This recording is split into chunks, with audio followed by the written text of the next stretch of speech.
Welcome to your favourite YouTube channel Samresh के साथ। और आज के हमारी वीडियो चैप्टर 6 यानी ट्राइंगल्स की है। बट जैसा कि तुम लोगों को पता है कि ज्योमेट्री जो आएगी वो टोटल 15 मार्क्स की आएगी और इस 15 मार्क्स में हमारे दो चैप्टर इन्वॉल्व होंगे, ट्राइंगल्स और सर्कल्स। ये दो चैप्टर हमारे सिलेबस में है, बट ये हम नहीं कह सकते कि इंडिविजुअली ये 15 मार्क्स इसमें किस तरह से डिवाइड होंगे, लेकिन हम ये मान के चल सकते हैं कि ट्राइंगल्स का थोड़ा पोर्शन ज्यादा होगा, सर्कल का थोड़ा कम होगा। जैसा कि सैंपल पेपर में भी दिया हुआ है, जो थ्योरम आएगी वो उन्होंने ट्राइंगल्स में से दी है। वैसे हमें पता है कि एक थ्योरम तो हमारी 6.1 यानी बीपीटी सिलेबस में है ट्राइंगल्स में से, और दो थ्योरम हमारी सर्कल्स में से भी सिलेबस में है 10.1 और 10.2। तो कुल मिला के 3 थ्योरम हमारे सिलेबस में, जिनमें से एक थ्योरम मेरे को उम्मीद है कि 100% तुम्हें 5 नंबर में मिलेगी, 5 मार्क्स की आएगी। उसके साथ में एक छोटा सा क्वेश्चन होगा 2 नंबर का और 3 नंबर में प्रूफ आएगा। वैसे ज्योमेट्री की सबसे बड़ी खासियत है कि अगर हमारा कॉन्सेप्ट क्लियर है और हमारी इमेजिनेशन बहुत अच्छी है तो ज्योमेट्री को हम कंफर्टेबल कर सकते हैं। कुछ ट्रिक्स और कुछ फॉर्मूले की जरूरत पड़ेगी, वो भी मैं तुम्हें बताऊंगा, और सारे कॉन्सेप्ट को एक बार हम रिवाइज करेंगे इसी एक वीडियो में। तो एक ही वीडियो से पूरा ट्राइंगल कवर करने की कोशिश करेंगे। और यहां मैं तुम लोग को बता दूं कि वैसे ट्राइंगल काफी बड़ा चैप्टर था और इसमें लगभग 4 टॉपिक्स हमारे पास थे, बीपीटी, सिमिलैरिटी और पाइथागोरस, और एक एरिया का कॉन्सेप्ट था। हमारे पास कुल मिला के इसमें से 4 टॉपिक थे, बट इन 4 टॉपिक में से जो पाइथागोरस और एरिया के टॉपिक है वो अब हमारे पास नहीं है, वो विदा ले चुके हैं। लेकिन अब हमें फोकस करना है इन 2 टॉपिक पे, बीपीटी और सिमिलैरिटी। लेकिन मैं तुम्हें यहां बताना चाहूंगा कि अगर हम कहीं बीपीटी एग्जाम में इस्तेमाल करना चाहते हैं तो तुम अब ये समझ लो कि वहां सिमिलैरिटी भी यूज हो सकती है। मैंने अपनी प्ले लिस्ट में बहुत सारी वीडियोस इसके ऊपर डाली हुई हैं कि हम बीपीटी की जगह सिमिलरिटी यूज कर सकते हैं। तो कोशिश करो कि एक ही कॉन्सेप्ट से तुम्हारा काम चल जाए। अगर तुम्हारा कमांड सिमिलरिटी पे हो जाता है तो शायद तुम्हें बीपीटी से क्वेश्चन सॉल्व करने की जरूरत नहीं पड़ेगी। ये मैं अभी क्वेश्चंस के थ्रू भी समझाऊंगा तुम्हें कि किस तरीके से हम एक क्वेश्चन को बीपीटी से भी कर सकते हैं और सेम वही क्वेश्चन हमारा सिमिलरिटी से भी हो जाता है। लेकिन सबसे पहले मैं तुम्हें कॉन्सेप्ट की बात करूंगा। तो कॉन्सेप्चुअल अगर हम चलते हैं तो सबसे पहला कॉन्सेप्ट तो हमारे पास बीपीटी का ही आता है, यानी जिसे थेल्स थ्योरम भी हम बोलते हैं।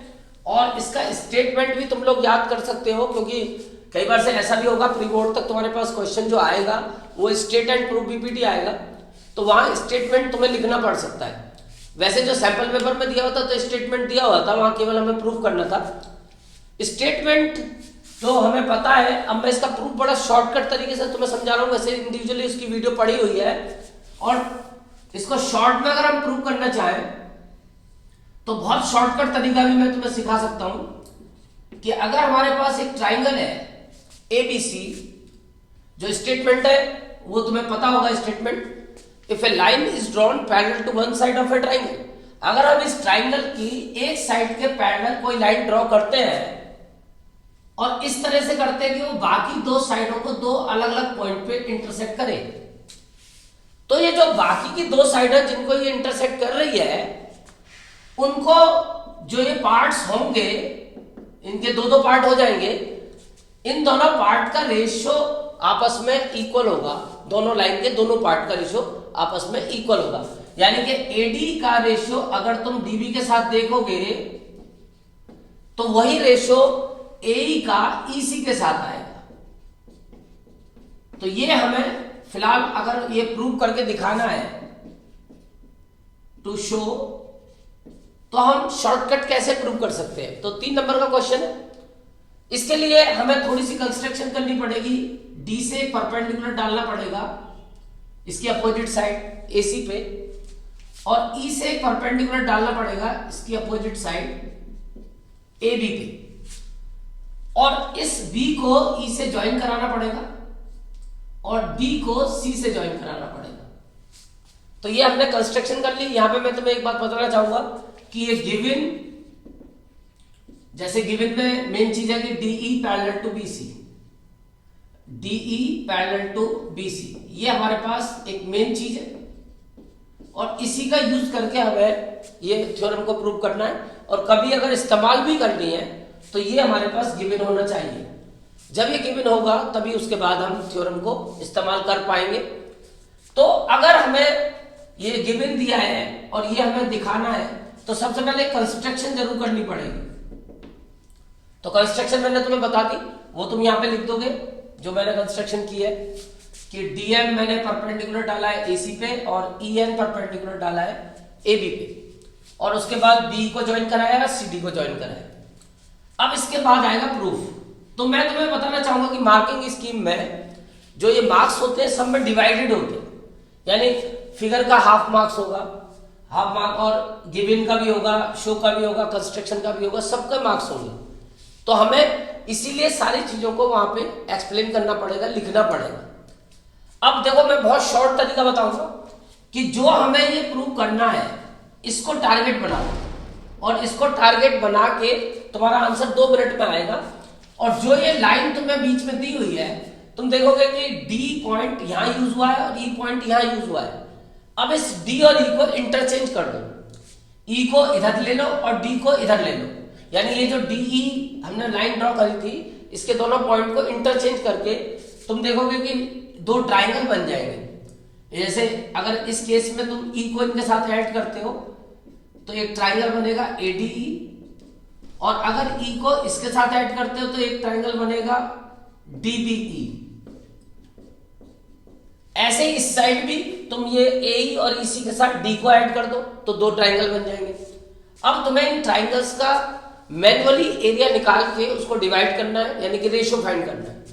ट्राइंगल का एरिया पता होगा, हाफ इंटू बेस तो यही होगा AD, अगर ADE का एरिया निकालोगे बेस AD, और इंटू एल्टीट्यूड होगा EN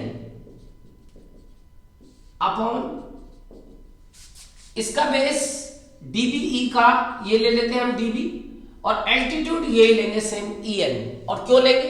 क्योंकि तुम्हें यहां दिख रहा है कि मैंने जो कंस्ट्रक्शन की थी उसमें मैंने EN जो परपेंडिकुलर ड्रॉ किया था वो AB पे किया था, और तुम्हें पता है कि ये AD और DB दोनों AB के ही पार्ट है। तो जो हाइट होगी E पॉइंट की AB से वही उसकी जो पार्ट्स है उनकी भी हाइट मानी जाएगी। तो एल्टीट्यूड दोनों केस में सेम लेंगे और इससे हमारा आंसर आ जाएगा AD अपॉन DB। ये फर्स्ट इक्वेशन बन गई। इसी तरीके से जो ये वाला साइड है अपोजिट साइड, इसमें हम D पॉइंट को ऐड कर देंगे, फिर 2 ट्राइंगल बन जाएंगे, एक AED बन जाएगा और एक ECD बन जाएगा। अब सेम इन दोनों ट्राइंगल्स के एरिया का रेशियो भी हम फार्मूले से निकालेंगे, half AE into DM, half AE into DM, और इधर बेस लेंगे EC पर हाइट यही रहेगी DM, EC इंटू DM। फिर इससे DM से DM कटेगा और हाफ कट के AE अपॉन EC आ जाएगी। ये सेकंड बनी। अब तुम देखोगे कि ऊपर वाला ट्राइंगल तो सेम है, यानी हमारी जो LHS है उसका न्यूमरेटर सेम है, क्योंकि दोनों सेम ट्राइंगल है तो उनके एरिया तो बराबर होंगे। बट नीचे वाले ट्राइंगल का एरिया डिफरेंट है। लेकिन अगर कन्वर्ट सोचो तो हमें ये दोनों चीजें इक्वल दिखानी है, तो ये इक्वल तभी हो सकती है जब ये भी इक्वल हो, यानी कि यूक्लिड का जो कॉन्सेप्ट है कि things which are equal to same thing are equal to one another. तो यहां से तुम याद रख सकते हो कि जब तक ये नीचे के इक्वल नहीं होंगे तब तक ये रेशियो इक्वल नहीं होगा एरिया का। तो इसका मतलब ये भी इक्वल होने चाहिए, तो तुरंत इनको इक्वल दिखा दोगे। और इसके पीछे जो रीजन है, वैसे 9th क्लास में तुमने वो चैप्टर पढ़ा नहीं है, वही इसका रीजन है कि अगर 2 ट्राइंगल है और उनके बेस सेम है, 2 ट्राइंगल्स के बेस कॉमन है और उनके जो वर्टेक्स है अगर वो एक ऐसी लाइन पे लाइज कर रहे हैं जो बेस के पैरेलल है, तो सीधी सी बात है इन दोनों ट्राइंगल्स के एरिया इक्वल होते हैं। Triangles are on the same base and between the same parallel are equal in areas. तो इसके लिए तुम यहां प्रॉपर्टी लिख देना, triangles on same base and between same parallel. ये यहाँ आगे प्रॉपर्टी लिख देना और उससे थर्ड इक्वेशन बन जाएगी। और अब तुम्हें पता है कि नीचे का एरिया तुमने इक्वल दिखा दिया और ऊपर का ऑलरेडी इक्वल है, तो ये वाला रेशियो और ये वाला रेशियो आपस में इक्वल हो गया। तो इससे यूज करके from first second and third तुम अपना आंसर दिखा सकते हो कि AD upon DB equal AE upon EC। तो ये तुम्हारे पास 3 नंबर में इसका प्रूफ आएगा BPT का। तो वो प्रूफ तुम आसानी से कर सकते हो, बहुत छोटा सा मैंने प्रूफ बताया 3 लाइन का। अब इसके बाद में एक इसका कन्वर्स भी आएगा। अच्छा, इसका स्क्रीनशॉट ले लो। अब एक इसका कन्वर्स भी आएगा और कन्वर्स के लिए बस ये कि तुम्हें प्रूफ उसका याद करने की जरूरत नहीं पड़ेगी, क्योंकि कन्वर्स केवल तुम्हें यूज करनी पड़ेगी। और कन्वर्स के लिए तुम्हें ये एनसीईआरटी में दी हुई है, थ्योरम 6.2 दी हुई है, थ्योरम 6.2।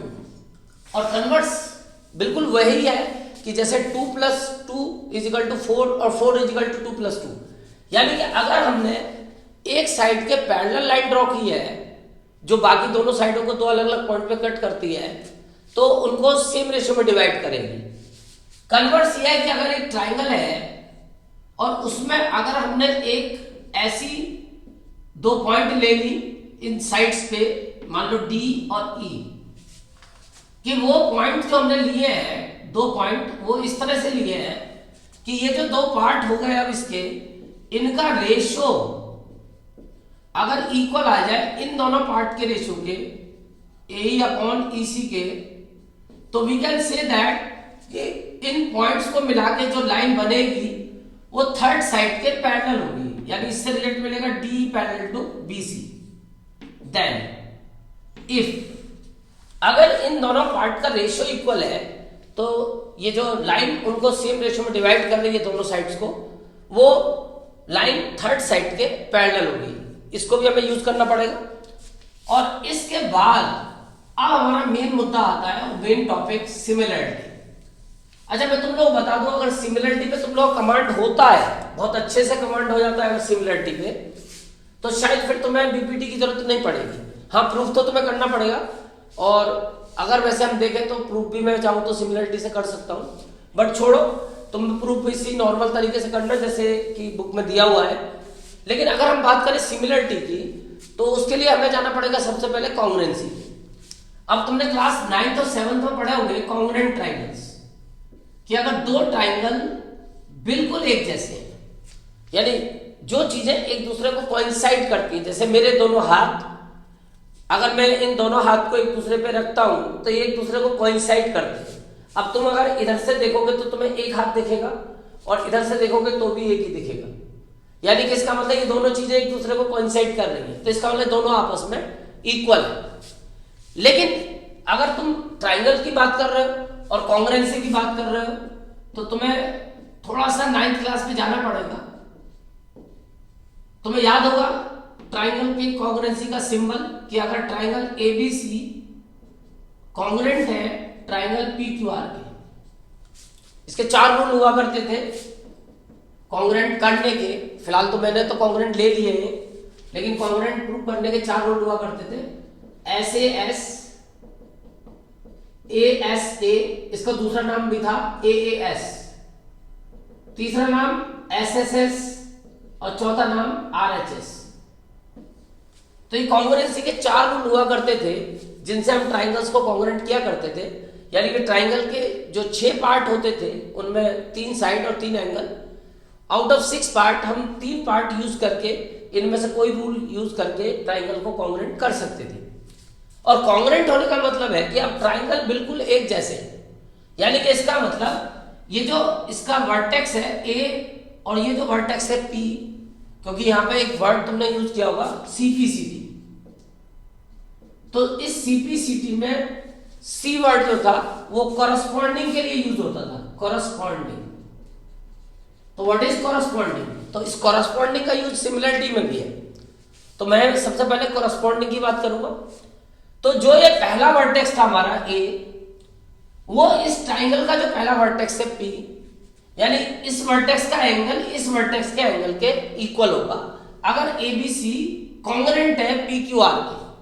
यानी कि ऐसे ट्राइंगल जिनकी शेप और साइज बिल्कुल एक जैसी होती है, वही कॉन्ग्रुएंट कहलाते। तो इसका मतलब इनके सारे एंगल, क्योंकि शेप एंगल से बनेगी और मेजरमेंट का मतलब साइज का मतलब उसका मेजरमेंट। तो अगर इस ए वर्टेक्स का एंगल हम देखें तो वो P के इक्वल होगा और B वर्टेक्स का एंगल Q के इक्वल होगा, यही कॉरस्पॉन्डिंग है। अब ऐसा नहीं कि हम B को R के इक्वल ले लेंगे क्योंकि यही कॉरस्पॉन्डिंग है, और C वर्टेक्स का एंगल R के इक्वल होगा। तो ये तो बात हुई एंगल्स की। अगर ट्राइंगल ABC कॉन्ग्रुएंट है PQR के तो इनके कॉरस्पॉन्डिंग एंगल्स इक्वल होंगे। साथ साथ क्योंकि मैंने बताया शेप के साथ साथ साइज भी इक्वल होता है, यानी कि इनकी साइड्स भी आपस में इक्वल होंगी। तो इस ट्राइंगल की जो पहली साइड बनेगी, क्योंकि साइड बनती है 2 पॉइंट से, 2 वर्टेक्स से, तो पहली साइड AB यानी पहला और दूसरा वर्टेक्स मैंने लिया तो पहली साइड बनी AB और इधर उसकी कॉरस्पॉन्डिंग साइड होगी PQ, ये आपस में इक्वल होगी। दूसरी साइड बनी BC, सेकंड और लास्ट मैंने वर्टेक्स यूज किया, इधर QR, BC इक्वल QR, और फर्स्ट और लास्ट को मैंने यूज किया तो तीसरी साइड बनी AC, और इधर फर्स्ट और लास्ट को यूज किया तो तीसरी साइड बनी PR, तो AC इक्वल PR।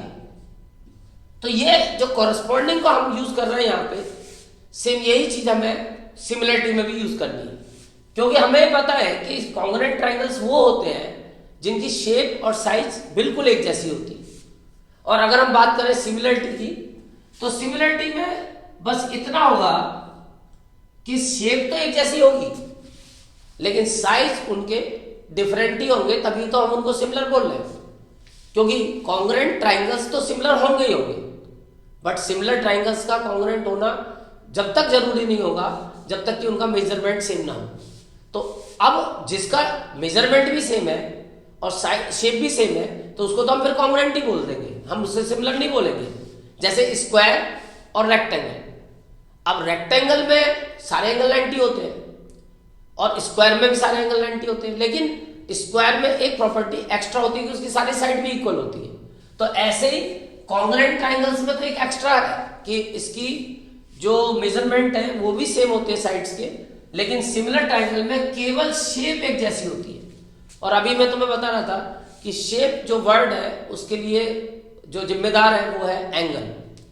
तो इसका मतलब अगर ये दोनों ट्राइंगल सिमिलर है तो 100% इनके एंगल इक्वल होंगे, लेकिन साइड इक्वल नहीं होंगी। तो फिर हम किस कॉन्सेप्ट पे आते हैं, तो यहां देखो जो कॉन्ग्रुएंसी थी उसमें जो हम सिंबल यूज करते थे, जो ऊपर वाला ये साइन था जिगजैग का, ये शेप के लिए फोकस करता है, और नीचे इक्वलिटी का मतलब तो तुम्हें पता ही है मेजरमेंट कि साइड्स इक्वल है। तो इनमें से अब हम बात कर रहे हैं केवल शेप की। तो अगर मान लो 2 ट्राइंगल हमारे पास सिमिलर है, इसका स्क्रीनशॉट चाहो तो ले लो, मैं हटा रहा हूं उसे। अब मैं बात करूंगा केवल सिमिलरिटी की। तो सिमिलरिटी हम पढ़ रहे क्लास 10th में और कॉन्ग्रुएंसी हम पढ़ चुके क्लास 9th में। ऐसा क्यों? तो ऐसा केवल इसलिए क्योंकि कॉन्ग्रुएंट ट्राइंगल को पहचानना बड़ा आसान होता है। हम देख के ही फर्स्ट लुक में पहचान पाते हैं कि ये ट्राइंगल्स आपस में कॉन्ग्रुएंट, लेकिन सिमिलर को आइडेंटिफाई करना थोड़ा डिफिकल्ट होता है, और कभी कभी ऐसी कॉम्प्लिकेटेड फिगर में तो बड़ा ही डिफिकल्ट होता है। अब ये दोनों ट्राइंगल हो सकता है आपस में सिमिलर हो, तो इनको आइडेंटिफाई करना थोड़ी इमेजिनेशन हाई लेवल की चाहिए, लेकिन कॉन्ग्रुएंट को हम तुरंत पहचान लेते हैं। अब अगर मैं इस टाइप की एक फिगर बना दूं तो तुम तुरंत पहचान पाओगे कि ये ट्राइंगल आपस में कॉन्ग्रुएंट है। तुम्हें दिख रहा होगा ये ट्राइंगल और ये ट्राइंगल कॉन्ग्रुएंट है, तो ये क्लियर है, बिल्कुल एकदम दिख जाएगा तुम्हें कॉन्ग्रुएंट। लेकिन सिमिलरिटी के लिए इमेजिनेशन थोड़ी अच्छी चाहिए, इसीलिए सिमिलरिटी थोड़ा लेट पढ़ाई जाती है, 1 साल बाद। तो अगर हम बात करें सिमिलरिटी की, तो सिमिलरिटी केवल 2 चीजों पे चलती है, और वही 2 चीजें हमें समझनी है कि two triangles are said to be similar. 2 triangle को हम सिमिलर बोल सकते हैं if number 1 their corresponding angles are equal। और इनडायरेक्ट बोले तो ये ट्रिपल ए का रूल है। ये हमारी एक थ्योरम है कि अगर दो ट्राइंगल है और उनके करस्पॉन्डिंग एंगल आपस में इक्वल है तो इसका मतलब ट्राइंगल्स आर सिमिलर। और एक कॉन्सेप्ट हमारे पास और भी है, if their corresponding sides are proportional, यानी ये रूल ट्रिपल एस का है। अगर दो ट्राइंगल है और उनकी साइड्स का रेशियो इक्वल है, प्रोपोर्शनल वर्ड रेशियो से जुड़ा हुआ है कि चार चीजें अगर प्रोपोर्शनल है तो इन दोनों का जो रेशियो होगा वो इन दोनों के रेशियो के इक्वल होगा, तब हम कह सकते हैं कि ABCD आर इन प्रोपोर्शन। तो प्रोपोर्शन का मतलब रेशियो, कि अगर उनकी साइड्स का रेशियो इक्वल है तो हम कह सकते हैं कि ट्राइंगल सिमिलर है। तो ये हमारे मेन दो सेंटेंस हैं जिन पर पूरी सिमिलरिटी चलती है, यानी एक तरह से तुम ये भी मान सकते हो ये रूल्स हैं जिन रूल्स से हम ट्राइंगल को सिमिलर कर सकते हैं। तो पहला रूल बना ट्रिपल ए, लेकिन अक्सर हम इसको डबल ए यूज करते हैं क्योंकि तीन एंगल इक्वल है तो ऑटोमेटिक दो तो इक्वल होंगे, और जब दो एंगल इक्वल है तो तीसरा तो कंपलसरी इक्वल होगा। अगर मैं दो ट्राइंगल बना दूं और मैं कह दूं कि ये एंगल 50 डिग्री का है और ये 60 डिग्री का है और इसका भी ये 50 है और ये 60 है, तो 100% जो इनका तीसरा एंगल बैठेगा वो इक्वल ही होगा, और वो 70 बैठेगा इसका और इसका भी 70। तो इसका मतलब क्या हुआ कि थर्ड एंगल तो ऑटोमेटिक इक्वल है, तो हमें तीन इक्वल दिखाने की जरूरत ही नहीं है, हमारा काम दो से चल जाएगा। तो ट्रिपल ए तो कभी कभी कोई यूज करेगा, अदरवाइज से हम ए ही यूज करते हैं। और दूसरा रूल जो बनना है वो ट्रिपल एस, लेकिन रेशियो तो मैं तीनों साइड का ही दिखाना पड़ेगा। अब एक इनके बीच का रास्ता, तो वो बीच का रास्ता तुम्हें याद रखना है SAS। और वैसे एक रूल और भी होता है, अगर इसको पढ़ो तो मैंने उसमें बताया तुम्हें असर्शन रीजन वाली वीडियो में RHS, लेकिन ये केवल राइट ट्राइंगल पे ही काम करेगा। तो RHS रूल भी काम करता है सिमिलरिटी का। तो कुल मिला के हमारे पास चार रूल है। वैसे NCERT तीन को रिकमेंड करती है कि हम AA से सिमिलर करेंगे या SSS से या SAS से। तो अब जो हमारे पास कॉन्सेप्ट आता है वो ये है कि अगर हमें ट्राइंगल को सिमिलर करना है तो हमें इन तीनों में से कोई एक काम करना पड़ेगा। इसीलिए मैंने यहाँ और वर्ड यूज किया है कि हम दो ट्राइंगल को सिमिलर बोल सकते हैं अगर उनके करस्पॉन्डिंग एंगल इक्वल है, और रूल बन जाएगा AA। या फिर अगर हम ट्राइंगल को सिमिलर बोलना चाहें, अगर उनकी साइड्स का रेशियो इक्वल है तो भी हम बोल सकते हैं ट्रिपल एस। और ये एक तीसरा बीच का रास्ता SAS। तो इन तीनों में से कोई एक काम करके हम ट्राइंगल को सिमिलर बोल सकते हैं। अब इसके बाद में लेकिन एक गेम रिवर्स भी है इसमें कि अगर दो ट्राइंगल सिमिलर है, अब मैं यहां पे इफ लगा दूं, if two triangles are similar, if two triangles are similar, अगर दो ट्राइंगल सिमिलर है तो फिर ये रिवर्स भी होगा, यानी कि then their corresponding angles are equal and their corresponding sides are proportional. अब ध्यान रखना है कॉरस्पॉन्डिंग का, यानी अगर मैं तुमसे कह दूं कि ये ट्राइंगल ABC है और ये ट्राइंगल PQR है, जब भी सिमिलरिटी की बात चलेगी छोटा बड़ा ही बनाओगे, बिल्कुल एक जैसा नहीं बनाओगे। और मैं तुमसे कह दूं कि triangle ABC similar to PQR, तो जैसा कॉन्ग्रुएंसी में हमने किया था सेम वही काम हमें रिपीट करना पड़ेगा कि अगर ये ट्राइंगल सिमिलर है देन इनके जो एंगल्स होंगे कॉरस्पॉन्डिंग, यानी कि जो फर्स्ट पॉइंट है A और इसका फर्स्ट पॉइंट है P, तो एंगल A बराबर P होगा, एंगल B बराबर Q होगा और एंगल C बराबर R होगा। ये सीरियल से लेना है, पहला वर्टेक्स पहले के इक्वल, दूसरा वाला दूसरे के और तीसरा वर्टेक्स तीसरे के, और इनके साइड्स का रेशियो भी इक्वल होगा। तो पहली साइड जैसे कॉन्ग्रुएंसी में हमने करी थी, पहला और दूसरा पॉइंट मिला के जो साइड बनेगी AB वो कॉरस्पॉन्डिंग उसकी होगी PQ, यानी इसका भी पहला और दूसरा पॉइंट मिला के जो साइड बनेगी वो दोनों आपस में कॉरस्पॉन्डिंग साइड्स होंगी, यानी AB अपॉन PQ। अब दूसरी जो बनेगी वो लास्ट के 2 पॉइंट से बनेगी, BC और उसकी कॉरस्पॉन्डिंग होगी QR। तो BC और QR आपस में कॉरस्पॉन्डिंग होगी। ऐसे ही फर्स्ट और लास्ट से जो साइड बनेगी AC, और इधर फर्स्ट और लास्ट पॉइंट से जो बनेगी PR। तो ये जो कॉरस्पॉन्डिंग साइड से इनका रेशियो इक्वल होगा, ये हमें उससे दूसरा बेनिफिट मिलेगा। इसके अलावा भी हमें कुछ बेनिफिट और मिल सकते हैं, वो बेनिफिट भी मैं तुम्हें यहाँ बताऊंगा, क्योंकि वो 1 मार्क्स में क्वेश्चन आएगा, 1 नंबर का क्वेश्चन 1 मार्क का क्वेश्चन होगा, और उस क्वेश्चन को तुम तभी कर पाओगे जब तुम्हारा ये कॉन्सेप्ट क्लियर होगा। तो एक तो हमारे पास सिमिलर होने से ये बेनिफिट मिलेगा कि हम एंगल को इक्वल ले सकते हैं और साइड्स का रेशियो इक्वल ले सकते हैं। बस एक बात ध्यान रखनी है, यहाँ पे हम CPST वर्ड यूज नहीं करेंगे। इसके लिए हम लिखेंगे कॉरस्पॉन्डिंग एंगल्स आर इक्वल, और इसके लिए लिखेंगे corresponding sides are proportional. Screenshot ले लो। अब इसके बाद में हमारे पास जो दूसरा गेम बनता है कि अगर 2 ट्राइंगल सिमिलर है तो कुछ बेनिफिट हमें और भी मिलते हैं, जिनमें से एक बेनिफिट तो अब उन्होंने यूज करना बंद कर दिया है, लेकिन अभी भी कुछ बेनिफिट हमारे पास है जो कि हम यूज कर सकते हैं और उसके बेस पे क्वेश्चन आ सकता है। उनमें से पहला बेनिफिट है कि अगर मान लो 2 ट्राइंगल है और ये आपस में सिमिलर है, ABC और PQR। अब मान लो कि ये इसकी मीडियन है, AD is the median of triangle ABC और PM is the median of triangle PQR। यानी कि हमें दिया हुआ है if AD and PM are medians, और साथ में ये भी हमें दिया है कि triangle ABC similar to PQR। अगर ट्राइंगल सिमिलर है और AD और PM मीडियन है, तो अब हमें जो रिजल्ट इससे मिलेगा, क्योंकि इसका क्वेश्चन भी हमारे पास है NCERT में, कभी कभी हमें डायरेक्ट 1 नंबर के क्वेश्चन में यूज करना पड़ेगा, तो हमें ध्यान रखना है कि सिमिलर ट्राइंगल की जो साइड का रेशियो होता है वो तो इक्वल होता ही है कि AB upon PQ equal BC upon QR equal AC upon PR, ये तो होगा ही होगा।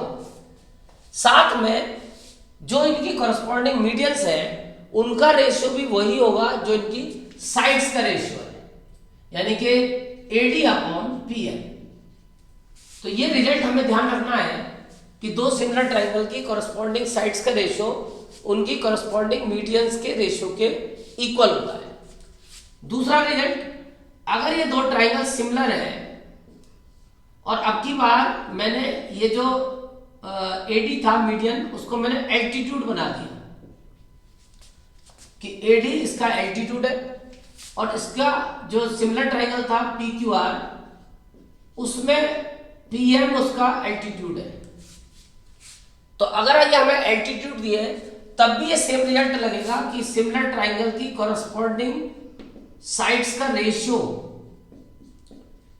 इक्वल होगा, वो तो हमें पता है, लेकिन किसके इक्वल हो सकता है? इनके कॉरस्पॉन्डिंग एल्टीट्यूड्स के। तो ये 1 नंबर में तुम रिजल्ट यूज करोगे अगर ट्राइंगल सिमिलर है, ट्राइंगल ABC सिमिलर है PQR के, और ये इनके कॉरस्पॉन्डिंग एल्टीट्यूड्स है AD परपेंडिकुलर टू BC और PM परपेंडिकुलर टू QR, तो हमें ये रिजल्ट इससे मिल जाता है और इसकी जरूरत हमें 1 नंबर के क्वेश्चन में पढ़ने वाली है। तीसरा केस, इसी का सेम एक केस और बनता है, वो भी हमारे पास NCERT में क्वेश्चन है कि अगर ट्राइंगल ABC सिमिलर है PQR के, और मान लो कि ये जो एंगल A है ये इसका बाइसेक्टर है, यानी इंटरनल बाइसेक्टर। इससे में से हमें 2 रिजल्ट मिलते हैं, मैं दोनों बताऊंगा तुम्हें। और ये इसका बाइसेक्टर है एंगल QPR का, और ये एंगल BAC का बाइसेक्टर है AD और PM। तो हमारे पास यह गिवन में है कि ट्राइंगल ABC सिमिलर है PQR में, और साथ में ये जो AD है वो बाइसेक्ट कर रहा है, AD बाइसेक्ट्स एंगल BAC, और साथ में जो PM है वो बाइसेक्ट कर रहा है एंगल QPR। ये दोनों इनके दो एंगल्स के कॉरस्पॉन्डिंग एंगल्स के बाइसेक्टर दिए हुए हैं। तो इससे भी हमें इसी टाइप का ये रिजल्ट मिल जाता है कि सिमिलर ट्राइंगल की साइड का रेशियो तो बराबर होता ही है, वो तो हम पीछे पढ़ चुके हैं।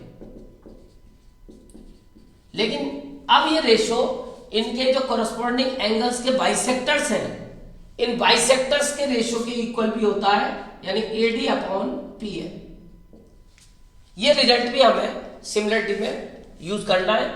तो ये तीन रिजल्ट मैंने तुम्हें बताए, ये तीनों रिजल्ट तुम्हें यूज करने पड़ सकते हैं। इसके अलावा एक एडिशनल रिजल्ट मैं तुम्हें बताना चाहूंगा, नंबर 4 मैं यहां लिख देता हूं कि अगर दो ट्राइंगल सिमिलर हैं, अगर तुम्हें दे दिया जाए कि ट्राइंगल ABC सिमिलर है PQR के, तो इससे हमें एक रिजल्ट और मिलता है कि इनके पैरीमीटर का ratio, perimeter of triangle ABC upon perimeter of triangle PQR किसके इक्वल होता है। तो ये प्रूव करने के लिए भी आ सकता है, लेकिन मुझे उम्मीद कब है, वैसे इनकी कॉरस्पॉन्डिंग साइड्स के रेशियो के इक्वल होता है, AB upon PQ, AC upon PR और BC अपॉन QR। यानी दो सिमिलर ट्राइंगल के पैरीमीटर का रेशियो उनकी कॉरस्पॉन्डिंग साइड्स के रेशियो के इक्वल होता है। तो ये सारे रिजल्ट्स तुम्हें एक नंबर के क्वेश्चन में यूज करने पड़ेंगे, तो इनको एक साथ याद करना है, स्क्रीनशॉट ले लो। अभी एक रिजल्ट मैं तुम्हें और बताना चाहूंगा, क्योंकि कुछ बुक में वो दिया हुआ है और NCERT की ऑप्शनल एक्सरसाइज में उसका प्रूफ भी दिया हुआ है, और वो रिजल्ट भी हमें कभी कभी एक नंबर के क्वेश्चन में यूज करना पड़ सकता है। प्रूफ तो भले ही आए या ना आए, लेकिन उसका रिजल्ट हमें हो सकता है यूज करना पड़े। तो वो है एंगल बाइसेक्टर का एक कॉन्सेप्ट होता है कि अगर कोई ट्राइंगल है, एक ही ट्राइंगल की बात चल रही है, अगर ये कोई ट्राइंगल है और ये इसका एंगल बाइसेक्टर है, एंगल A का, ये जो AD है वो इस एंगल A को बाइसेक्ट कर रहा है।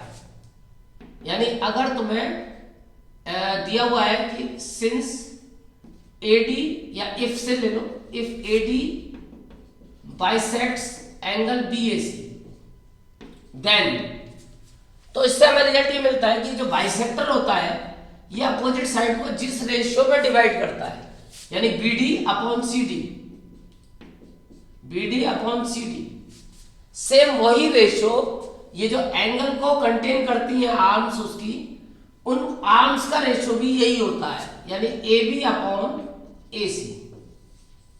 ये रिजल्ट भी हमें कभी कभी यूज करना पड़ता है कि इंटरनल बाइसेक्टर का ये रूल होता है, कभी कभी ये एक्सटर्नल बाइसेक्टर में भी चलता है, लेकिन फिलहाल हमारे पास जो नॉर्मली क्वेश्चन दिए हुए बुक में वो सब इंटरनल बाइसेक्टर के, और इसका प्रूफ भी हमारे पास ऑप्शनल एक्सरसाइज में करवाया हुआ है। इसलिए इसका रिजल्ट हमें याद रखना है कि अगर ये किसी इंटरनल एंगल का बाइसेक्टर है तो ये अपोजिट साइड को जिस रेशियो में डिवाइड करेगा, सेम वही रेशियो उस एंगल की आर्म्स का होगा। तो इसका रिजल्ट को भी तुम यूज कर सकते हो एक नंबर में, तो इसका स्क्रीनशॉट ले लो। अब इसके बाद मैं इस कॉन्सेप्ट को इस्तेमाल करके दिखाऊंगा, ये जितने मैंने रूल तुम्हें बताए, कॉन्सेप्ट बताए, इन क्वेश्चंस में। ये कुछ क्वेश्चन लिए मैंने, बड़े इंपॉर्टेंट क्वेश्चन है एग्जाम्पलर से और कुछ लास्ट ईयर के बोर्ड के पेपर से, और इन क्वेश्चन को करने के बाद मुझे उम्मीद है कि तुम्हारे समझ में काफी कॉन्सेप्ट क्लियर हो जाएंगे ट्राइंगल्स के। तो सबसे पहले हम क्वेश्चन नंबर 1 की बात करेंगे। तो क्वेश्चन नंबर 1 में मैं पढ़ देता हूं, इसका स्क्रीनशॉट ले लो। क्वेश्चन नंबर 1 करते हैं, और क्वेश्चन नंबर 1 में हमें दिया हुआ है if D and E are the points on AB and AC respectively of a triangle ABC such that DE parallel to BC। तो मैं इसकी फिगर बना देता हूं। एक ट्राइंगल है ABC, कैसा भी ट्राइंगल बना सकते हैं, कोई स्पेशल टाइप का ट्राइंगल नहीं है, और DE पैरेलल टू BC, और तुम्हें दिख रहा होगा कि ये फिगर बिल्कुल वही BPT वाली फिगर बन गई। सच दैट एक कंडीशन और है, BD इक्वल CE। तो हमारे पास दो चीजें गिवन है, एक तो DE पैरेलल टू BC, और एक कंडीशन है कि BD इक्वल CE। अब हमें दिखाना है कि ट्राइंगल ABC इज आइसोसेलेस, ये आइसोसेलेस ट्राइंगल दिखाना है। तो आइसोसेलेस ट्राइंगल दिखाने के लिए अब सीधी सी बात है कि तुम्हें इसकी दो साइड इक्वल दिखानी पड़ेगी। तो अभी मैं इस क्वेश्चन को पहले बीपीटी से करके दिखा रहा हूं कि अगर बीपीटी से तुम करोगे तो ये आंसर तुम्हारा बीपीटी की स्टाइल में 2 मिनट में आएगा। देखो कि अब तुम बीपीटी लगा सकते हो क्योंकि तुम्हारे पास सारी चीजें हैं बीपीटी के लायक। और मेन चीज है डीई पैरेलल बीसी कि अगर हमने एक लाइन ड्रॉ करी है एक साइड के पैरेलल तो बाकी दोनों साइड के जो पार्ट होंगे इनका रेशियो इक्वल होगा, यानी कि AD upon DB equal to AE upon EC। अच्छा मैं इसको फर्स्ट मार्क कर देता हूं। अब हमें पता है कि फ्रॉम फर्स्ट BD और CE इक्वल है तो दोनों आपस में डिवाइड होके कैंसिल हो गए, तो रिजल्ट मिल गया AD इक्वल AE। अब तुम दोनों को प्लस कर दो, आंसर आ गया। राइट हैंड को राइट हैंड पे प्लस कर दो, BD plus AD equal CE plus A। जब दोनों को ऐड करोगे तो ये D कट के AB हो जाएगा और इन दोनों को ऐड करोगे तो ये AC हो जाएगा। और अब तुम्हें दिख गया कि ट्राइंगल की जब दो साइड AB और AC इक्वल है तो इसका मतलब ट्राइंगल आइसोसेलेस है। तो इसका मतलब बीपीटी, अब हम चाहे तो इस क्वेश्चन को सिमिलरिटी से भी कर सकते हैं क्योंकि ये दोनों ट्राइंगल आपस में सिमिलर भी होंगे। जहां बीपीटी या सिमिलरिटी है ऑटोमेटिक है। और कैसे है कि अगर तुम इस ट्राइंगल को ध्यान से देखो ADE को और ट्राइंगल ABC को जरा ध्यान से इन दोनों ट्राइंगल्स को ऑब्जर्व करो तो तुम्हें अपने दिमाग में सिमिलर ट्राइंगल की एक फिगर बन जाएगी। और ये तुम्हें बनानी पड़ेगी क्योंकि हर क्वेश्चन में ये गेम फंसेगा। और सबसे इसका जो लॉजिक है वो शुद्ध लॉजिक वो ये है कि दोनों ट्राइंगल में तुम्हें दिख रहा होगा कि ए वर्टेक्स आ रहा है, दोनों में ए वर्टेक्स है। तो जब दोनों में ए वर्टेक्स है और साथ में एक चीज और चेक कर लेना कि जो ये साइड्स हैं जो आर्म है एंगल्स की, जो ए वर्टेक्स पे एंगल बनना है, अगर ये दोनों की आर्म एक दूसरे के साथ कोइंसाइड कर रही है तो समझ जाओ कि एंगल 100% इक्वल होगा क्योंकि एंगल की आर्म की लेंथ से एंगल के मेजरमेंट पे कोई फर्क नहीं पड़ता। कि अगर तुम देखो तो एंगल DAE मैं यहां बना के दिखा देता हूं, एंगल DAE और एक एंगल में बना के दिखा देता हूं एंगल ABC। तो AD को आगे बढ़ा के मैंने कर दिया B तक और AE को मैंने आगे बढ़ा के कर दिया C तक। तो अब तुम देखोगे एंगल DAE और एंगल BAC ये दोनों सेम ही होंगे। तो कंडीशन क्या है कि अगर वर्टेक्स सेम है और दोनों की आर्म एक दूसरे पे कोइंसाइड कर रही है तो इसका मतलब 100% एंगल इक्वल होंगे। तो angle A equal angle A और रीजन होगा कॉमन। और साथ में अब तुम्हें 9th क्लास की लाइन सेट एंगल याद होगी कि ये वाला जो एंगल है एंगल ADE और ये वाला जो एंगल है एंगल ABC ये भी इक्वल होगी। Angle ADE also equal to angle ABC और इसका रीजन है कॉरस्पॉन्डिंग एंगल, कॉरस्पॉन्डिंग एंगल्स। तो रूल बना AA और इससे ट्राइंगल ADE सिमिलर हो गया ट्राइंगल ABC।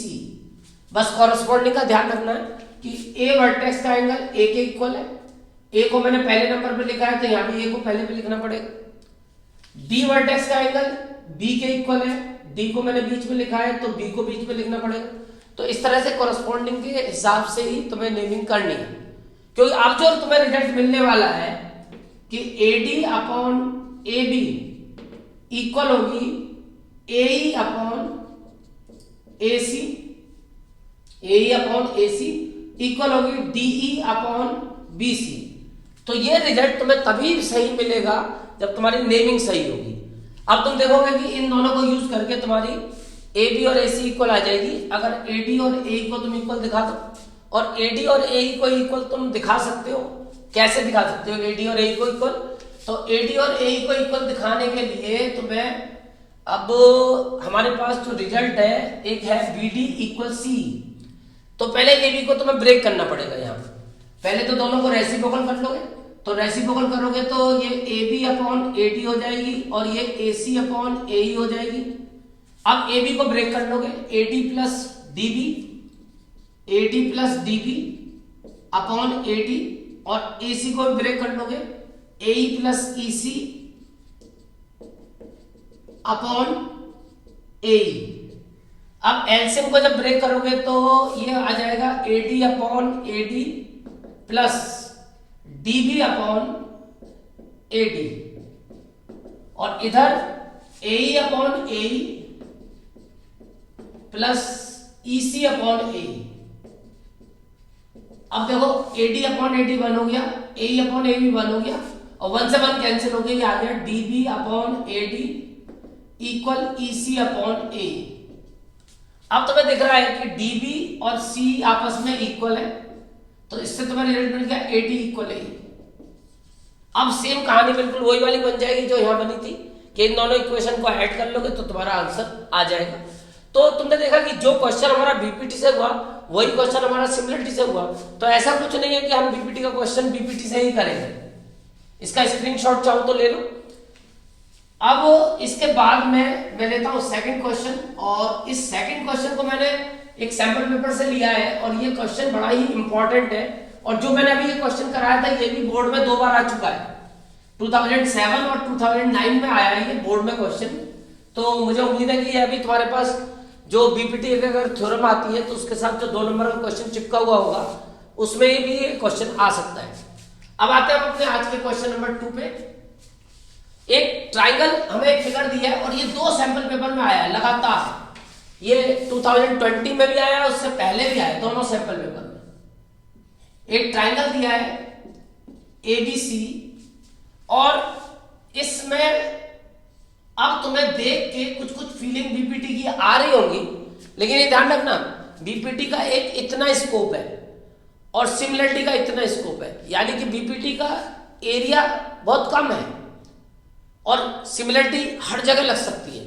तो इसका तुम्हें ध्यान रखना पड़ेगा कि अब यहां तुम अगर इसको ध्यान से देखो तो तुम्हें दिख रहा होगा कि जो AD है उसकी लेंथ x है, और जो BC है इसकी लेंथ y। अब तुम देखोगे भाई कि AE की लेंथ A और इसकी लेंथ B, ये हमें गिवन में दिया है। तो अब अगर तुम ध्यान से देखो तो तुम्हें जो रिलेशन बनानी है x की वैल्यू फाइंड करनी है, और ये पैरेलल दिया है। तो अब ये काम बीपीटी से नहीं हो सकता, क्योंकि बीपीटी हमारी AE EC और AD और DB को कनेक्ट करती है, ये DE और BC को कनेक्ट नहीं करती। तो यानी अब ये काम तुम्हें सिमिलरिटी से ही करना पड़ेगा। तो जैसे मैंने पीछे प्रूव किया था सेम वैसे ही तुम ट्राइंगल ADE को AA से सिमिलर कर दोगे ABC के, और अब तुम साइड का रेशियो रखोगे तुम्हारा आंसर आ जाएगा, यानी कि AE अपॉन AC इक्वल आएगा DE, क्योंकि हमें इसका कनेक्शन बनाना है, DE अपॉन BC।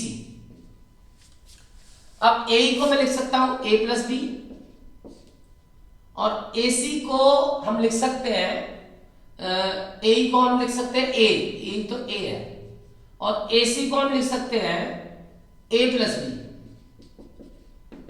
D को हम लिख सकते हैं X और BC को Y। अब हमें वैल्यू निकालनी थी X की, तो इसको क्रॉस मल्टीप्लाई कर दो, X into A plus B बराबर AY, तो x equal AY upon A plus B, ये हमारी x की वैल्यू आ गई। तो तुमने देखा फिगर भले ही देखने में बीपीटी वाली है बट काम हुआ सिमिलरिटी से, तो इसका मतलब सिमिलरिटी पे मेन फोकस करना है। इसका स्क्रीनशॉट ले लो, बहुत इंपॉर्टेंट क्वेश्चन है। और अब आते हैं अपने आज के क्वेश्चन नंबर 3 पे। तो मैंने क्वेश्चन नीचे लिखे हैं और नीचे से मैं ऊपर की तरफ आ रहा हूं।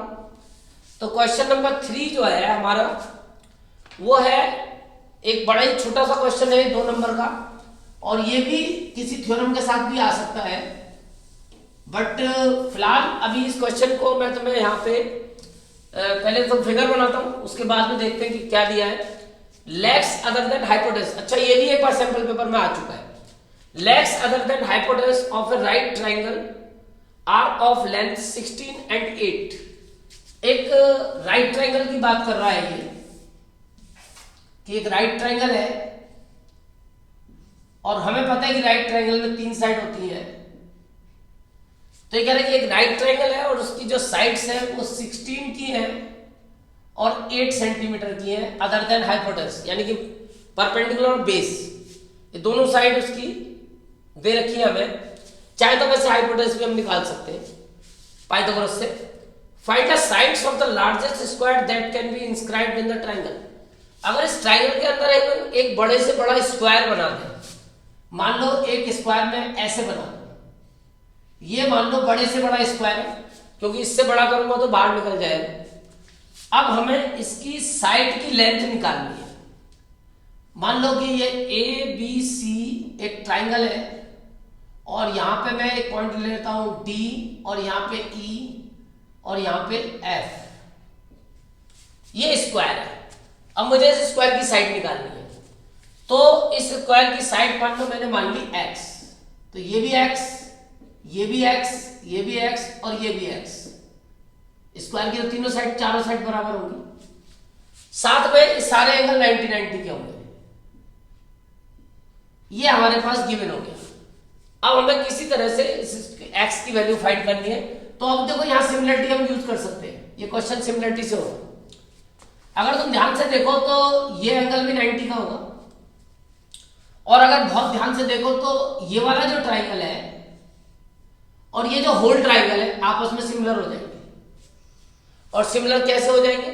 सिमिलर ऐसे हो जाएंगे कि अगर मान लो ये एंगल की बात करो तो ये तो कॉमन है, ए एंगल दोनों में आ रहा है, बस ये लेंथ आगे बढ़ गई, बाकी एंगल ये दोनों में कॉमन है।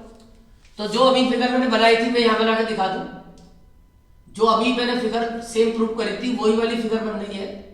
ध्यान से देखो, देखो ज्योमेट्री का मतलब इमेजिनेशन है। अगर तुम्हारी इमेजिनेशन जितनी स्ट्रांग होगी उतना तुम ज्योमेट्री में कंफर्टेबल महसूस करोगे। यानी तुम्हें इस फिगर में से ये फिगर सोचनी है। अब तुम्हें पता है कि ये एंगल 90 का है, ये 90 का है, यानी कि दोनों लाइन आपस में पैरेलल है। तो बिल्कुल वही फिगर बन गई। और triangle A E D similar हो गया ट्राइंगल ए सी बी, और रूल इसमें ए का लग गया क्योंकि एंगल ए कॉमन था और इधर ये एंगल 90 का, ये 90 का, या फिर पैरेलल के कॉन्सेप्ट से कॉरेस्पॉन्डिंग भी ले सकते हैं। अब तुम देखोगे कि इनकी साइड्स का रिलेशन बन जाएगा।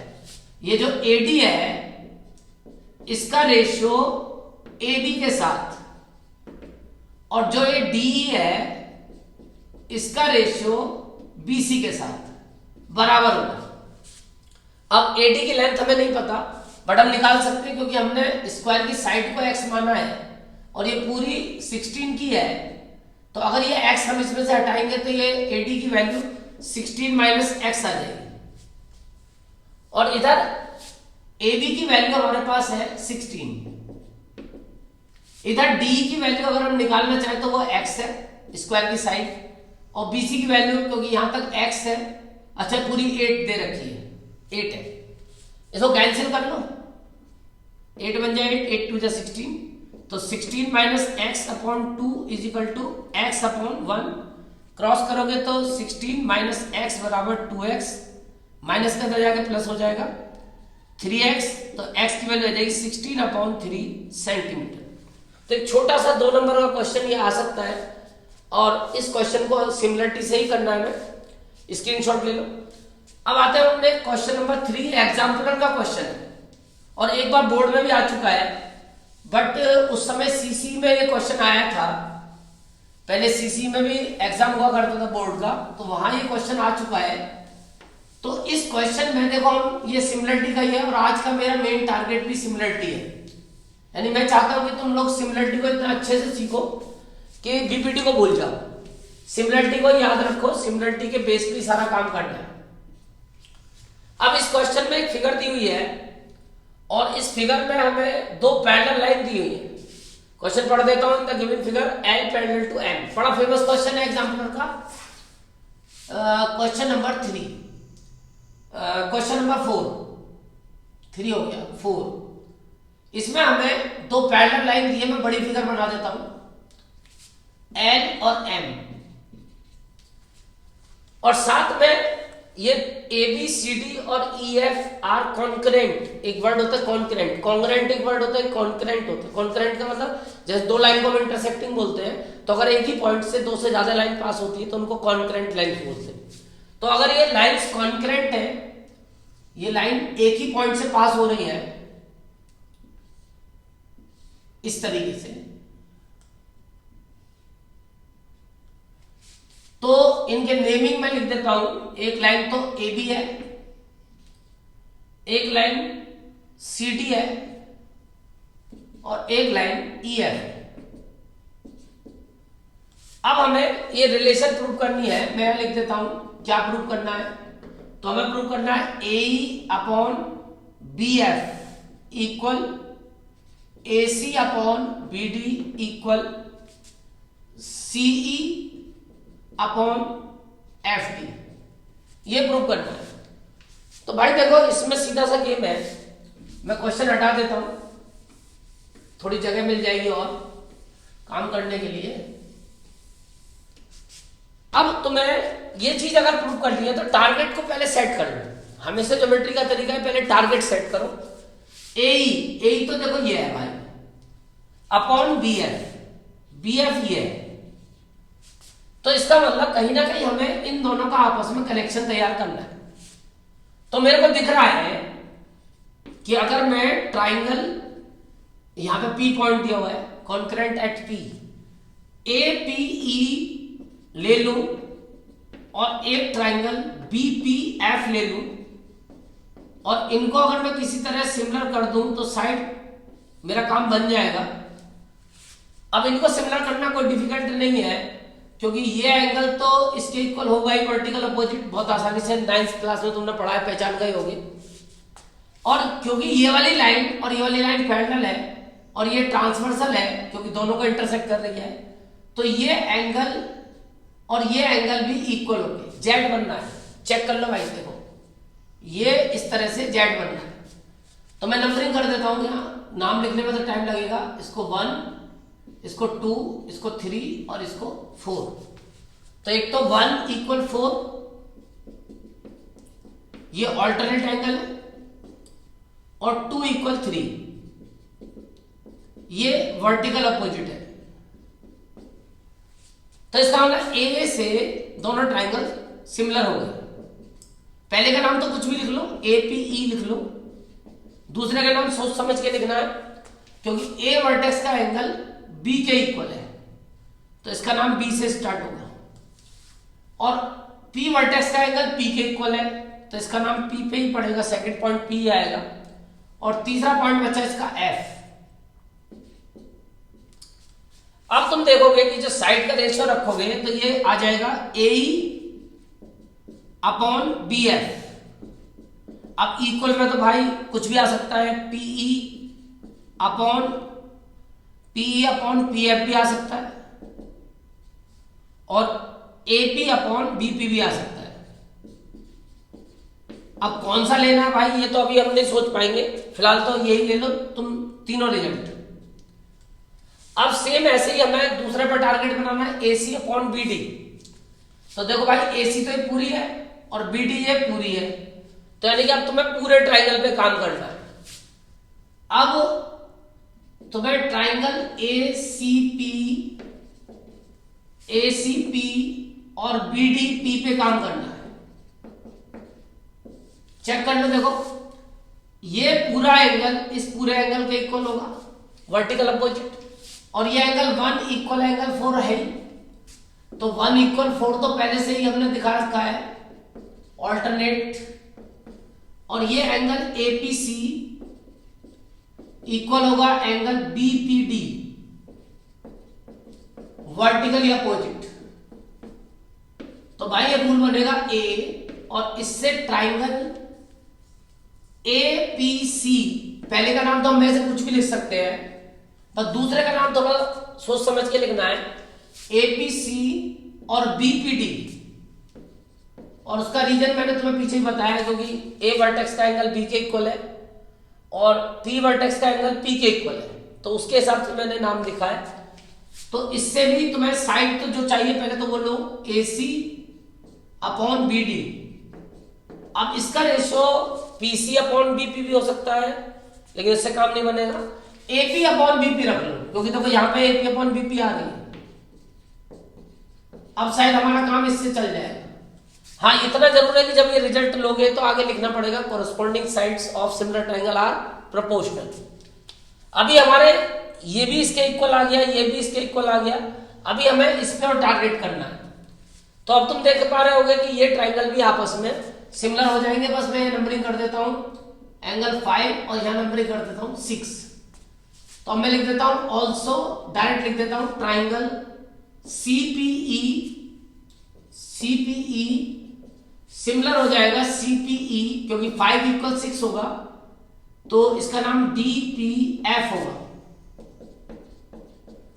और इससे हमारा एक रिजल्ट तो ये लेना है हमें, सीई अपॉन डीएफ इक्वल होगा। अब तुम कुछ भी ले सकते हो, ऐसा वाला ही लो जिसमें तुम्हारा काम बने। तो तुम्हारा रिजल्ट इसमें सी अपॉन डी एफ से पीई। अब पीई तो इसमें फिलहाल नहीं है हमारे पास। चलो तुम चारों रिजल्ट लिख लो फिर। एक तो सीपी अपॉन डीपी और एक सीई आ गया, एक पीई अपॉन पीएफ। तो अब देखो ये तो दोनों इक्वल है, क्योंकि यहां पे भी है इसके इक्वल आ रहा है एपी अपॉन डीपी, और यहां पे भी इक्वल आ रहा है। अब लेकिन हमें किसी तरह से इसको कन्वर्ट करना पड़ेगा या तो, वरना सी अपॉन एफ डी को कैसे इक्वल दिखाएंगे। अच्छा, पी अपॉन पी एफ इधर भी आ रहा है, ठीक है ठीक है ठीक है। देखो पी अपॉन ई एफ इधर भी आ रहा है, इधर भी आ रहा है, तो इससे हमारा काम बन जाएगा। इसको दूसरे वाले को यूज मत करो, इसी को पी अपॉन पी एफ कर लो, इसको हटा दो यहां से। अब देखो काम बन गया। अब यूज कर लो from first, second and third. मान लो कि P अपॉन पी एफ की वैल्यू थोड़ी देर के लिए x, इसकी वैल्यू मान लो x। तो भाई AP अपॉन बीपी भी इसके इक्वल है P अपॉन ई एफ के, तो AP अपॉन बीपी की वैल्यू भी हो गई x। अब जरा देखो, जब AE अपॉन बी एफ की वैल्यू x है, ये बी एफ है, इसकी वैल्यू x है, और AD अपॉन BD की वैल्यू भी x है, और CE अपॉन DF की वैल्यू भी x है, क्योंकि P अपॉन EF को मैं PF को x बोल रहा हूं। तो सभी की वैल्यू x आ रही है, तो यूक्लिड का जो एक्सियम है, things which are equal to same thing are equal to one another, क्योंकि ये इसके इक्वल था AP अपॉन BP के, तो सभी इक्वल हो गए। तो इससे रिजल्ट मिल जाएगा कि AE upon BF equal AC upon BD equal CE upon DF। तो इस तरह से तुम ये सिमिलरिटी के बेस पे क्वेश्चन को सॉल्व कर सकते हो, और ये एग्जाम्पलर का बड़ा इंपॉर्टेंट क्वेश्चन था, स्क्रीनशॉट ले लो। अब आते हैं अपने बहुत ही इंपॉर्टेंट क्वेश्चन पे, और ये शायद तुम्हें प्री बोर्ड, बोर्ड में, सब में कहीं ना कहीं दिख जाएगा, हर सैंपल पेपर में होगा, क्वेश्चन नंबर 5। और ये क्वेश्चन भी मैं तुम्हें सिमिलरिटी से ही करके दिखाऊंगा।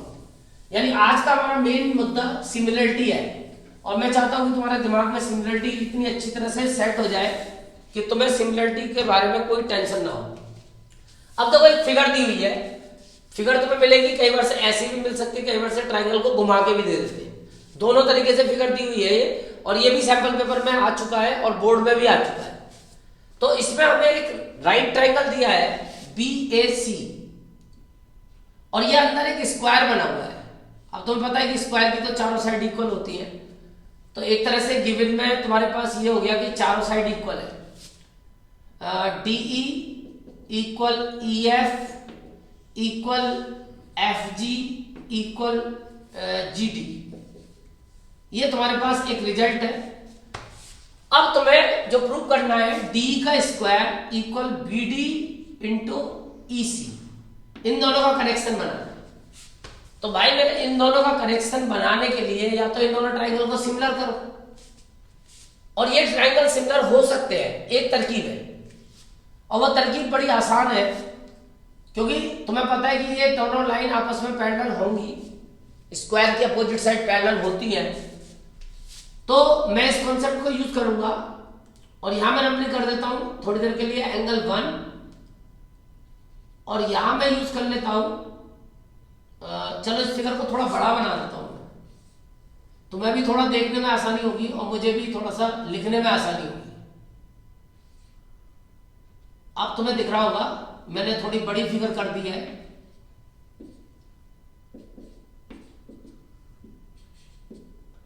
अब मैं कुछ नंबरिंग कर रहा हूं, यहां से नंबरिंग कर रहा हूं, जैसे 1, यहां पे एंगल 2,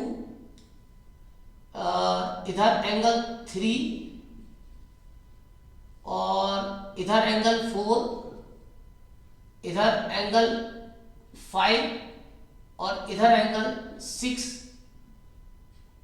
बल्कि इधर 5 डाल दो, इधर 6 डाल दिया है तो इधर 7 डाल दो। ये मैंने कुछ नंबरिंग कर दी है। अब जरा ध्यान से देखना, सबसे पहले मैं ट्राइंगल जीबीडी को और एबीसी को देख रहा हूं।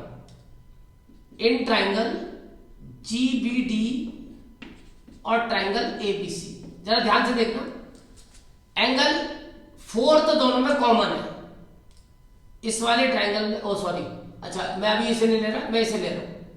इस ट्राइंगल में और इस पूरे ट्राइंगल में मैं अगर आपस में देखूं तो तुम्हें ध्यान से दिख रहा होगा कि ये वाला ट्राइंगल, और मैं पूरे ट्राइंगल की बात कर रहा हूं, ट्राइंगल बीडीजी की या जीबीडी और ट्राइंगल एबीसी, जीबीडी और ट्राइंगल एबीसी। अब जरा ध्यान से देखो कि एंगल 1 तो इसमें भी आ रहा है, इसमें भी आएगा, कॉमन, चेक कर लो। और साथ में इसका ये एंगल 290 का है, ये वाला, और इसका ये एंगल 90 का है। तो ये दोनों ट्राइंगल आपस में सिमिलर हो जाएंगे। तो मैं इनको सिमिलर लिख देता हूं, क्योंकि एंगल 1 बराबर 1 कॉमन। अगर चाहो तो इसको b बराबर b भी लिख सकते हो, दोनों में b वर्टेक्स पे एंगल आ रहा है, b बराबर b भी लिख सकते हो, कोई दिक्कत नहीं। और एक एंगल इसका BDG, एंगल BDG इक्वल बैठ रहा है एंगल BAC, ये 90 का दिया हुआ है, ईच 90। ये गिवन है कि एंगल BAC बराबर 90 डिग्री। अब इससे फायदा हुआ कि ट्राइंगल, अच्छा नाम जरा ध्यान से लिखना, BGD, अब इसका नाम लिखते समय ध्यान रखना है B से शुरू करना है, क्योंकि B बराबर B है और D बराबर A है और D लास्ट में है तो A लास्ट में आएगा, तो इसका नाम हुआ BCA। इसे डाल दो फर्स्ट। ऐसे ही अगर मैं चाहूं तो यहां पे मैं ट्राइंगल ले सकता हूं, चलो यही लेता हूं, एक ये पूरा ट्राइंगल में लूंगा, फिर से ABC, और इसके साथ ये ट्राइंगल लूंगा मैं FCE,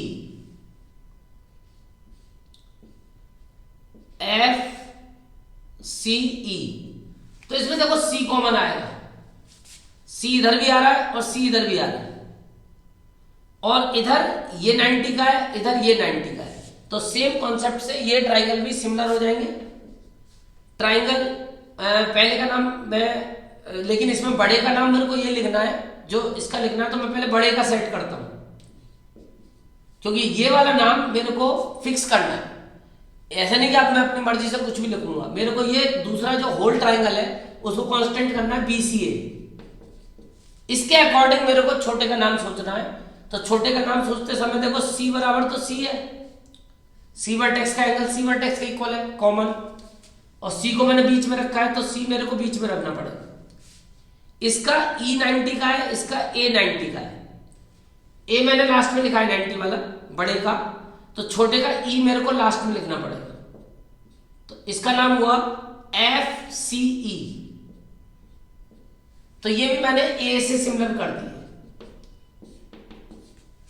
अब तुम दोनों को जब यूज करोगे तो एक नई चीज तुम्हें सीखने को मिलेगी फ्रॉम फर्स्ट एंड सेकंड, कि अगर दो ट्राइंगल सेम ट्राइंगल के सिमिलर है तो वो आपस में सिमिलर है। यानी कि अब इससे हमें रिजल्ट मिल गया कि triangle BGD similar to FCE। अब यहां एक बात बस ध्यान रखना कि जो ट्राइंगल, वैसे तो इसे ABC भी बोल सकते हैं हम, जैसे जनरली हम बोलते हैं ट्राइंगल को कुछ भी बोल दो, ABC बोल दो, BCA बोल दो, लेकिन ध्यान रखना सिमिलरिटी में करस्पॉन्डिंग के अकॉर्डिंग ही सेम होने चाहिए। यानी इसका नाम अगर BC है तो इसका नाम भी BC होगा, और इसका नाम ABC है तो इसका नाम भी ABC होगा, तभी तुम इस रिजल्ट को ले सकते हो, अदरवाइज ये रिजल्ट यूज नहीं कर सकते। अगर गलती से तुमने यहाँ ABC लिख दिया और यहाँ BCA लिखा है तो ये रिजल्ट तुम्हें नहीं मिलेगा। तो फिलहाल इस रिजल्ट से दोनों ट्राइंगल सिमिलर हुए। अब हमारा आंसर आएगा, और आंसर में क्या लेना है हमें, इसकी तो EF लेनी है, यानी कि BD अपॉन EF इक्वल होगी इसकी हमें C लेनी है, GD upon C। Corresponding sides of similar triangle are proportional. लेकिन अभी आंसर को देखो तो आंसर तो केवल D² आ रहा है, और D² तो तब आएगा जब पर D ही नहीं आ रहा कहीं, तो D² कहां से आएगा। चलो कोई बात नहीं, कोई बात नहीं, फिलहाल ये तो आ रही है, देखो BD और EC तो आ रही है, BD और EC तो आ रही है। अब तुम क्या करोगे, इस पहली इक्वेशन का यूज करोगे फ्रॉम फर्स्ट, क्योंकि आंसर में हमें चाहिए DE²। तो हम क्या करेंगे, इस FE की जगह, क्योंकि मैंने दिखाया FE बराबर D, स्क्वायर की साइड बराबर होती है, तो मैं इसकी जगह यहां पे D लिख दूंगा, और इधर GD बराबर भी D होता है, स्क्वायर की साइड बराबर होती है, तो मैं यहां से GD की जगह D कर दूंगा। तो ये वाली बात तुम्हें ध्यान रखनी पड़ेगी, स्क्वायर का यूज। अब इसको क्रॉस करोगे तो तुम्हारा आंसर आ जाएगा D² equal BD into C। तो उम्मीद है कि बात समझ में आ गई कि बड़ा छोटा सा क्वेश्चन है, कोई ज्यादा लंबा चौड़ा नहीं है, और ये सैंपल पेपर में भी दिया हुआ है और पीछे बोर्ड में भी आया है, तो इसको ध्यान से करके जाना है। और आज हमारा कॉन्सेप्ट सिमिलरिटी का लास्ट क्वेश्चन, क्वेश्चन नंबर 6, बड़ा इंपॉर्टेंट क्वेश्चन है। कभी कभी फिगर में आता है, कभी कभी बिना फिगर के आता है। तो ये जो भाषा मैंने उठाई है, ये भाषा भी एक बोर्ड के पेपर में आई हुई थी, वहां से ही मैंने ये लैंग्वेज ली है, और इस लैंग्वेज में जो हमें दिया हुआ है वो बड़ा मैटर क्लियर है, और उस क्लियर मैटर को बस हमें फिगर की फॉर्म में कन्वर्ट करना है। और क्वेश्चन में हमें दिया हुआ है कि 2 poles are of height A metre and B metres are P metre apart. 2 pole है, और उन दोनों पोल्स की, अब पोल को मैं ऐसे बना लेता हूं, एक पोल ये है और एक पोल ये है, क्योंकि दोनों पोल की देखो लेंथ तो अलग अलग है। वैसे यहां पे कुछ ऐसा नहीं दिया कि A ग्रेटर है B ग्रेटर है, किसी को भी हम ग्रेटर स्मॉलर ले सकते हैं, इससे कोई फर्क भी नहीं पड़ेगा आंसर पे, A और B। अब ये कह रहा है कि दोनों के बीच का डिस्टेंस P है। पहला पोल मान लो AB है और दूसरा पोल मान लो CD, वर्टिकली मानने पड़ेंगे। अब ये कह रहा है find the height of the point of intersection of the line joining the top of each pole to the foot of the other opposite pole. यानी किसी भी पोल के टॉप को जब अपोजिट पोल के फुट से मिलाओगे तो ये जो लाइन सेगमेंट बनेगी ये आपस में एक जगह इंटरसेक्ट कर रही है, ऐसा क्वेश्चन में दिया है। ये पोल इस तरीके से है कि इनके अपोजिट, इनके टॉप को इनके अपोजिट पॉइंट पोल के फुट से मिलाओगे तो ये जो लाइन बनेगी ये आपस में एक जगह इंटरसेक्ट करेंगी, मान लो E पॉइंट पे। तो हमें इस पॉइंट की हाइट बतानी है। ये हाइट हमेशा परपेंडिकुलर से नापते हैं, यानी हमें परपेंडिकुलर की लेंथ निकालनी है x की। तो सीधी सी बात है, इन टर्म ऑफ A और B निकालनी होगी।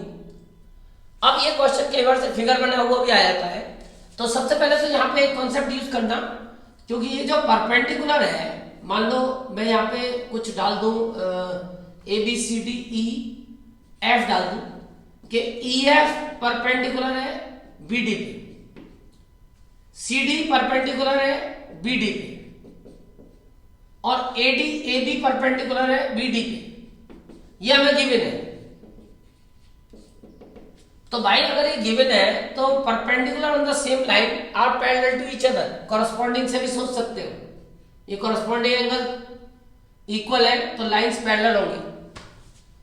या फिर कोई इंटीरियर से भी सोच सकते हो कि इनका सम 180 है तो लाइन पैरेलल होगी, और इनका सम भी 180 है तो लाइन पैरेलल होगी। यानी इसका मतलब EF parallel to CD parallel to AB। कई वैसे डायरेक्ट पैरेलल दे दी जाती है। अब तुम्हें क्या करना है, सिमिलरिटी पे आना है। सबसे पहले तुम ट्राइंगल ई बी एफ लोगे, ई बी एफ, और इसके साथ में ई बी एफ के साथ ट्राइंगल लोगे सी बी डी, और इन दोनों को सिमिलर करोगे। तो देखो ये तो कॉमन हो गया एंगल, मान लो ये नंबरिंग करना चाहो नंबरिंग कर लो, angle 1 equal angle 1, region common. अब अगर ये पैरेलल से यूज करो तो करस्पॉन्डिंग एंगल इक्वल हो गए, और वरना डायरेक्ट 90 भी दिखा सकते हो, यानी angle E F B equal angle C D B, और ये तुमने ईच 90 से ले लिया। चलो अब रूल बना ए ए, बस 2 एंगल सफिशिएंट है, और 95% क्वेश्चन इसी से होते हैं। तो इसका मतलब triangle E B F similar हो गया सी बी डी के। फायदा तुम्हें मिल जाएगा, बस एक बात का ध्यान रखना है, इसका यूज नहीं करना हाइपोटेनस का, और इसमें भी एक बात का ध्यान रखना है कि इसको ऊपर ही लिखना है, ये फिक्स है, अगर नहीं लिखोगे तो तुम्हारा आंसर नहीं आएगा। तो एफ बी अपॉन, अब एफ बी की कॉरस्पॉन्डिंग बैठेगी डी बी